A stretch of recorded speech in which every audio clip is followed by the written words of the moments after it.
சங்கீதம் 51.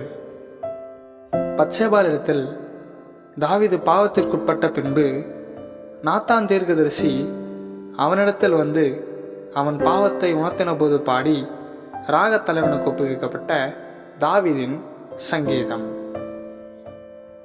தேவனே, உமது கிருபையின்படி எனக்கு இரங்கும். உமது மிகுந்த இரக்கங்களின்படி என் மீறுதல்கள் நீங்க என்னை சுத்திகரியும். என் அக்கிரமம் நீங்க என்னை முற்றிலும் கழுவி என் பாவமர என்னை சுத்திகரியும். என் மீறுதல்களை நான் அறிந்திருக்கிறேன். என் பாவம் எப்பொழுதும் எனக்கு முன்பாக நிற்கிறது. தேவரீர் ஒருவருக்கே விரோதமாக நான் பாவம் செய்து உமது கண்களுக்கு முன்பாக பொல்லாங்கானதை நடப்பித்தேன். நீர் பேசும்போது உம்முடைய நீதி விளங்கவும், நீர் நியாயம் தீர்க்கும் போது உம்முடைய பரிசுத்தம் விளங்கவும் இதை அறிக்கையிடுகிறேன். இதோ, நான் துர்குணத்தில் உருவானேன். என் தாய் என்னை பாவத்தில் கர்ப்பம் தரித்தாள். இதோ, உள்ளத்தில் உண்மை இருக்க விரும்புகிறீர். அந்த காரணத்தில் ஞானத்தை எனக்கு தெரியப்படுத்துவீர். நீர் என்னை ஈசோப்பினால் சுத்திகரியும், அப்பொழுது நான் சுத்தமாவேன். என்னை கழுவியருளும், அப்பொழுது நான் உறைந்த மழையிலும் வெண்மையாவேன்.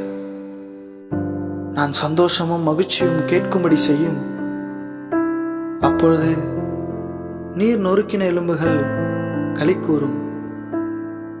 என் பாவங்களை பாராதபடிக்கு நீர் உமது முகத்தை மறைத்து என் அக்கிரமங்களை எல்லாம் நீக்கி அருளும்.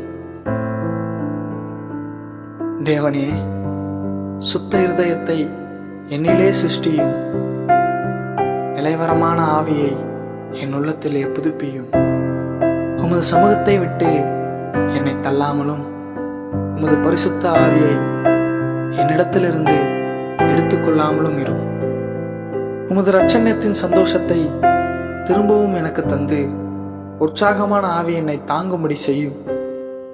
அப்பொழுது பாதகருக்கு உமது வழிகளை உபதேசிப்பேன். பாவிகள் உம்மிடத்தில் மனம் திரும்புவார்கள். தேவனே, என்னை இரட்சிக்கும் தேவனே, இரத்தப்பழிகளுக்கு என்னை நீங்களாக்கிவிடும். அப்பொழுது என் நாவு உம்முடைய நீதியை கம்பீரமாய் பாடும். ஆண்டவரே, என் உதடுகளை திறந்தருளும்.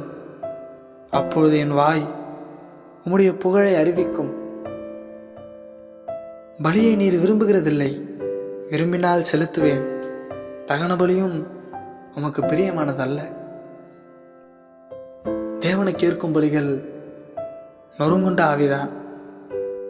தேவனே, நொறுங்குண்டதுமான இருதயத்தை நீர் புறக்கணியீர். சீயோனுக்கு உமது பிரியத்தின்படி நன்மை செய்யும். எருசலேமின் மதில்களை கட்டுவீராக. அப்பொழுது தகன பலியும் சர்வாங்க தகன பலியும் ஆகிய நீதியின் பலிகளில் பிரியப்படுவீர்.